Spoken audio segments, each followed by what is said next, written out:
पिछड़ा का बेटा को आवाज़ को पूरी दुनिया तक सुनाने के लिए इसलिए विशेष तौर पे आपको धन्यवाद देता हूँ मैं।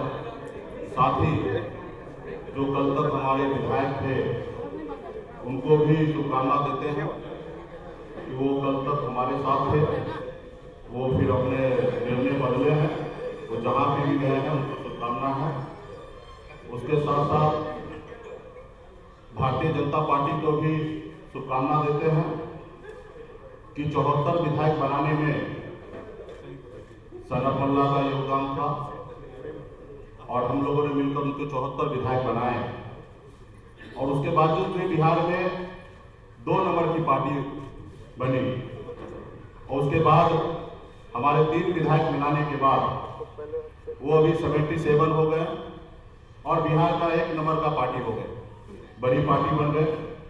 जो पार्टी देश का दुनिया का सबसे बड़ा पार्टी, वो पार्टी कहीं ना कहीं एक अति पिछड़ा का बेटा मल्ला का बेटा के सहयोग से 74 पहुंचे और 74 से 77 पहुंचे और इसके लिए मैं विशेष तौर पे भारतीय जनता पार्टी को बधाई देता हूं कि आप बिहार के सबसे बड़े पार्टी आप बने हैं, इसके लिए बधाई देता हूं।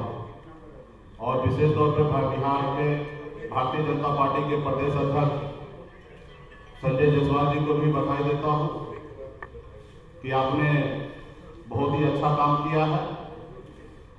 लेकिन मैंने कल उनका प्रेस कॉन्फ्रेंस सुना, उन्होंने बहुत ही जो बात उनको नहीं बोलना था उन्होंने बोला, बहुत झूठ बोला, जबकि वो न 3 में थे न 13 में थे। जब मेरी क्या डील हुआ, ये डील सिर्फ 2 लोगों को पता है, एक सनत मल्ला को पता है और एक देश के गृह मंत्री श्री अमित शाह जी को भी पता है कि बंद कमरे में क्या डील हुआ।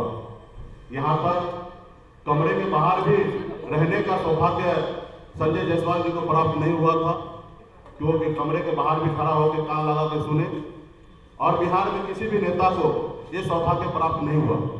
हाँ, कुछ जानकारी नित्यानंद राय जी को या हमारे मंगल पांडे जी को थे कि किस तरीके से दिल्ली में क्या बात हो रहा है, ये जानकारी उनको थे। तो इसलिए वो क्या डील हुआ, इतना झूठ फैलाने का आवश्यकता उनको नहीं था। उन्होंने तो विनर बन गया, 3 विधायक को लेकर बिहार का सबसे बड़ा पार्टी बन ही गया, तो उनको झूठ बोलने की क्या आवश्यकता है। तो इसके लिए मैं भारतीय जनता पार्टी को भी शुभकामना देता हूँ, हमारे विधायक जो गए हैं उनको भी शुभकामना देता हूँ।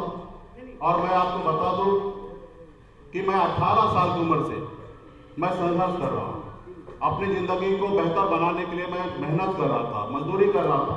एक दिन में 30 रुपया मैं कमाता था, महीने का 900 रुपया महीने का मैं कमाता था। और ये हम अपनी ज़िंदगी में संघर्ष करके मुंबई जैसे शहर में, जहाँ पे रहने के लिए घर नहीं था, जहाँ पे अपने आप को फ्रेश होने के लिए जगह नहीं था, पब्लिक शौचालय में जाना पड़ता था, ऐसी ज़िंदगी मैंने जिया है। फुटपाथ पे मैंने खाना खाया है, फुटपाथ पे अपनी ज़िंदगी को बिताया है और वहीं से हमने संघर्ष करके मुंबई जैसे शहर में भी अपने एक अच्छा मुकाम मैंने बनाया। और उसके बाद बिहार में मैं आया, अपने लोगों का हक अधिकार के लिए मैंने देखा कि हजारों समस्या है, जहाँ हजारों समस्या वहीं पे मेरा भी जन्म हुआ था। लेकिन मैंने सोचा कि हमारे अपने लोगों के लिए बेहतर कुछ करें और मैंने मुंबई के ऐशोआराम की ज़िंदगी को छोड़कर बिहार में आया। आपने देखा कि कितना मैंने संघर्ष किया, कितनी मैंने लड़ाई लड़ा, लाठी डंडा खाया, 7 दिन तक अनशन पर बैठा, जितना मुझे मेहनत करना था मैंने किया। और मेहनत करने के बाद 2020 में अच्छी तरीके से एक मुकाम मिला, माननीय मुख्यमंत्री नीतीश कुमार जी के नेतृत्व में बिहार में काम करने का मौका मिला। और लोगों को ये हजम नहीं हुआ कि वो देखे कि ये व्यक्ति संघर्ष के दम पर जब हमें 11 सीट देने पर मजबूर कर सकता है, तो ये लड़का आने वाले समय में बहुत मेहनत करेगा और शायद 11 सीट पे इनकी समझौता नहीं होगा, शायद 100 पे समझौता हो। तो उन्होंने ये देखा कि इसको कैसे रोका जाए, तो उन्होंने रोकने का काम किया है। और हम तो कुछ भी हाथ में नहीं था, जीरो में था, संघर्ष करना मैंने सीखा और संघर्ष के बदौलत मैं यहाँ पे आया हूँ। क्या मैं अपने समाज के लिए आरक्षण मांग रहा हूँ, मैं गुनाह कर रहा हूँ? क्या मैं अति पिछड़ा समाज को हक अधिकार दिलाना चाहता हूँ? जितने उनकी संख्या है उतने मैं उनको आरक्षण दिलाना चाहता हूँ, मैं क्या गुनाह कर रहा हूँ? क्या मैं कर्पूरी ठाकुर जी का सपना पूरा करना चाहता हूँ, क्या मैं गुनाह कर रहा हूँ? क्या मैं चाह रहा हूं कि देश में जातिगत जनगणना हो? उसके लिए मैं क्या गुनाह कर रहा हूं? तो मैं हर चीज में मुखर के अपनी बात को रखता था, मैं अपने काम को कर रहा था, लेकिन लोगों को लगा कि ये बड़ा हीरो हो जाएगा, काम करेंगे। कल ही हमने बेतिया में करवड़ा सरैया वन है 348 एकड़ का, जो 20 साल से विभाग प्रयास कर रहा था कि ये विभाग में ट्रांसफर हो जाए, लेकिन मैंने कल ही कैबिनेट से पास कराया और विभाग में हमने ट्रांसफर किया। वो मन में झील में कम से कम 10,000 परिवार का घर गुजर बसर हो सकता है, खास करके मछुआरा भाई का। तो मैं उनके लिए काम कर रहा हूँ। आज बिहार में 32,000 तालाब है, जिसमें से 15,000 तालाब से अधिक तालाब पे कब्जा हो चुका है, अतिक्रमण हो चुका है। मैं उसके लिए प्रयास हूँ, अलग से टीम बना कर उसको मैं चाहता हूँ कि अतिक्रमण मुक्त कराऊँ। तो लोगों को लगता है कि ये काम करने के बाद कहीं ना कहीं इस समुदाय में हीरो बन जाएंगे, तो इसलिए लोगों ने रोकने का काम किया है और मैं मजबूती से आगे बढ़ रहा हूँ। मेरी जिंदगी में तो बचपन से ही संघर्ष है। जो आज हुआ है, ऐसी बात नहीं था कि मुझे अंदाजा नहीं था, मुझे सब पता था कि मैं जो लड़ाई लड़ रहा हूँ उसमें कुछ भी हो सकता है। कुछ लोग चाहते हैं कि मैं ऐसा आदमी बना कर रखूं कि जिनको मैं बोलूं कि उठो तो उठेंगे, बोलूंगा बैठो तो बैठेंगे। तो ये पहले हुआ करता था। किसी कालखंड में समाज में कुछ ऐसे नेता था जिनको अपने आप पे भरोसा नहीं था, इसलिए वो ऐसे करते थे कि किसी के कहने पे सुनने पर उठते थे और बैठते थे। लेकिन आज मुझे भरोसा है कि बिहार ही नहीं, देश में लाखों करोड़ों निषाद का बेटा, पिछड़ा का बेटा, दलित का बेटा आज सनत मल्ला को जानने लगा। अब मैं भी इसलिए मैं कहता हूँ गर्व से कि मैं सनत मल्ला हूँ, पूरे देश में निषाद का बेटा हूँ, उनके हक अधिकार के लिए लड़ाई लड़ता रहूंगा। आखिरी सांस तक मैं अपने लोगों के लिए लड़ाई लड़ते रहूंगा। आप सबको पता है कि अगर मैं उनकी बात मान लेता तो शायद ये नहीं होता। आज हमने बोछा में चुनाव लड़ने का निर्णय लिया। आप सबको पता है कि गठबंधन में वो सीट हमारा था। जब सीट अगर हमारे स्वर्गीय विधायक जी का निधन हुआ तो निश्चित तौर पर सीट खाली हुआ और उसके पहला अधिकार वीआईपी का होना था, लेकिन उन्होंने नहीं किया।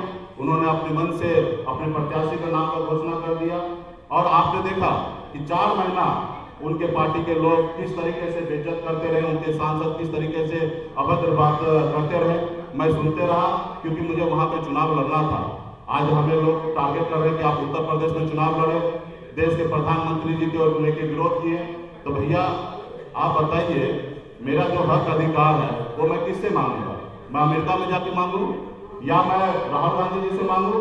देश के प्रधानमंत्री नरेंद्र मोदी जी हैं, उनको लगता है वो प्रधानमंत्री जी उनके हैं, लेकिन उनको ये नहीं पता है कि देश के प्रधानमंत्री जी पूरे 140 करोड़ देश के जनता का प्रधानमंत्री है और हमारे भी प्रधानमंत्री हैं। और हम अपने प्रधानमंत्री से अगर जो हमने सोचा था, जो हमारे समाज का हक अधिकार है, वो हम उनसे नहीं मांगे तो किनसे मांगे? आज बंगाल में निषाद को आरक्षण मिल रहा है, दिल्ली में आरक्षण मिल रहा है, लेकिन बिहार में या उत्तर प्रदेश झारखंड में नहीं मिल रहा है। तो ये सवाल मैं किनसे करूंगा? आज उनसे मैं मांगने का काम किया तो उनको लगता है कि ये गलत किया। आज उत्तर प्रदेश में तो जेडीयू भी चुनाव लड़े, लेकिन उनके सामने तो आपने कुछ नहीं बात रखा, लेकिन मुकेश सहनी को आपने टारगेट किया, मुकेश सहनी को आपने कमजोर करने का कोशिश किया। तो खैर, आपका जो निर्णय था आपने लिया है।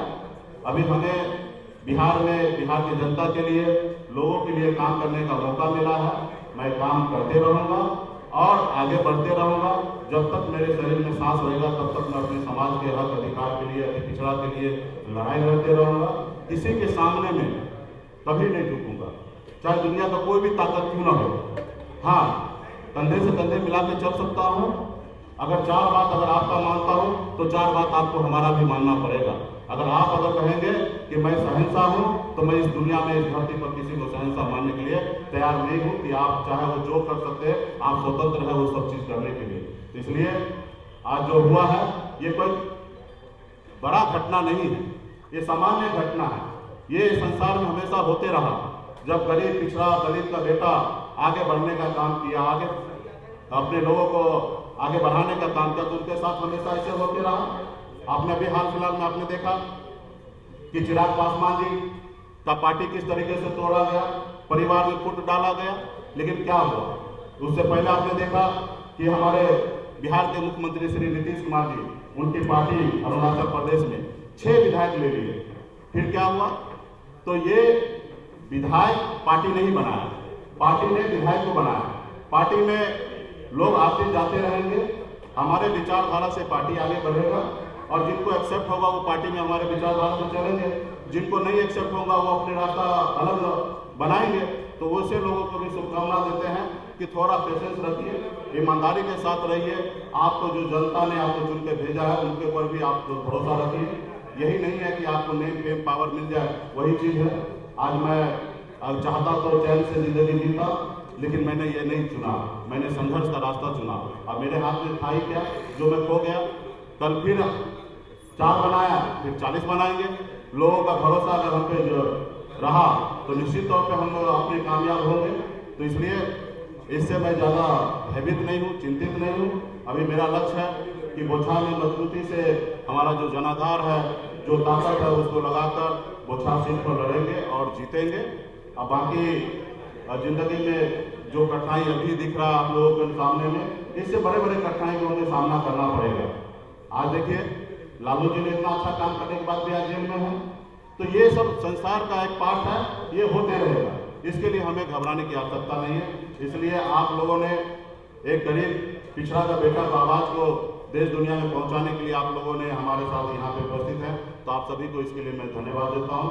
कुछ विशेष अगर आपको बात रखना है, पूछना है तो मैं शांति से जवाब दूंगा, लेकिन कृपया करके एक एक करके पूछेंगे तो मैं अच्छा रहेगा। जी मुकेश सैनी जी, मंत्री पद आप आगे। पार्टी से विधायक रहे राजू सिंह ने कहा कि आप कारोबारी तरीके से पार्टी चला रहे थे जो उन्हें मंजूर नहीं। ठीक है, उनका विषय है, उन्होंने एलिगेशन लगाया। लोग हमने बचपन में कहानी सुना था कि लंगूर है ना, अंगूर के पीछे भागता है।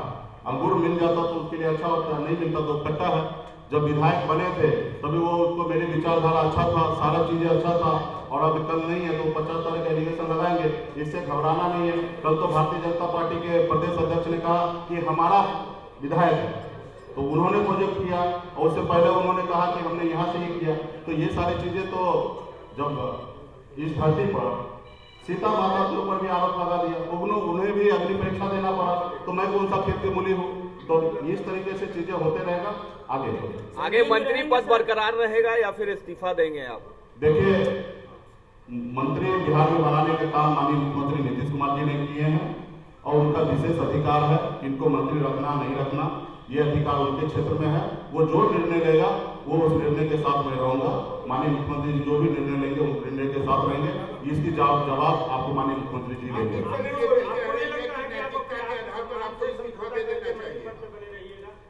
देखिए, हमारे विधायक कहीं गए, यही स्पष्ट हो रहा है, विधायक भी यही बोल रहे हैं। तो वो गए क्योंकि हमें तो अपने समाज के गरीब लोगों के हक अधिकार के लिए लड़ाई लड़ना, उनके लिए काम करना। अगर मैं कल मंत्री नहीं रहता तो 348 एकड़ का जलकर आजकल हमारे विभाग में ट्रांसफर नहीं होता, कल ही कैबिनेट हुआ, तो आज उससे 10,000 परिवार का घर चलेगा। तो मैं ऐसा कोई काम नहीं करना चाहता हूँ जिसमें हमारे समाज का कोई ब्रेक हो। बाकी रहा कि जो लोग, कुछ लोग तो सोचते ही हैं इसको हटाएंगे, कुछ लोग तो चाहते हैं इसको रास्ते से हटाएंगे, तो वो लोग तो काम करने दीजिए, कुछ काम तो उनको भी छोड़ दीजिए ना। हमको जो काम है उनको हमको करने दीजिए, कुछ काम उनके ऊपर छोड़ देते हैं ना कि वो क्या करते हैं। बीजेपी की डील हुई थी आपकी कि दिल्ली में 6 महीने के बाद जब सरकार बनेगी तो आप विलय करेंगे।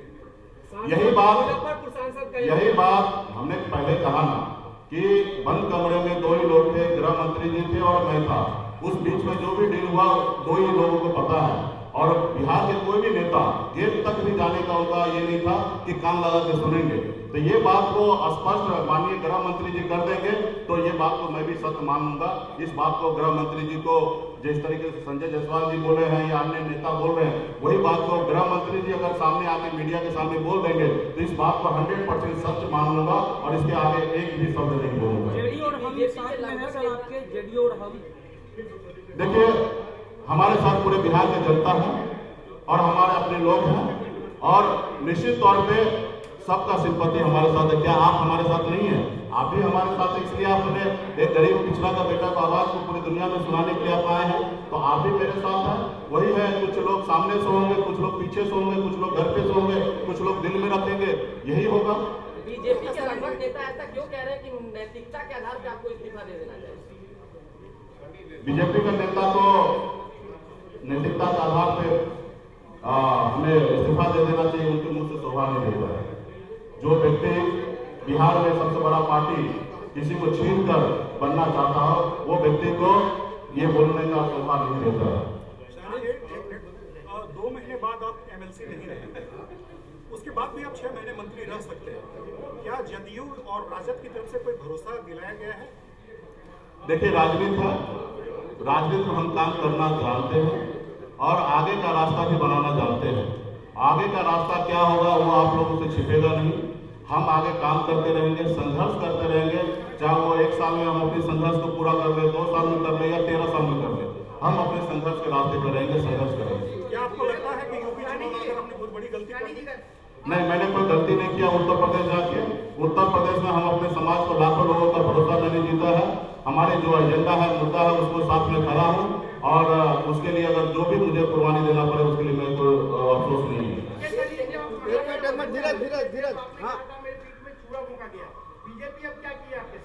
देखिए, गरीब पिछड़ा का बेटा को लोग पीठ में छुरा होके या सीने में खंजर होके, जिनको जो भोगना है वो भोगते रहे।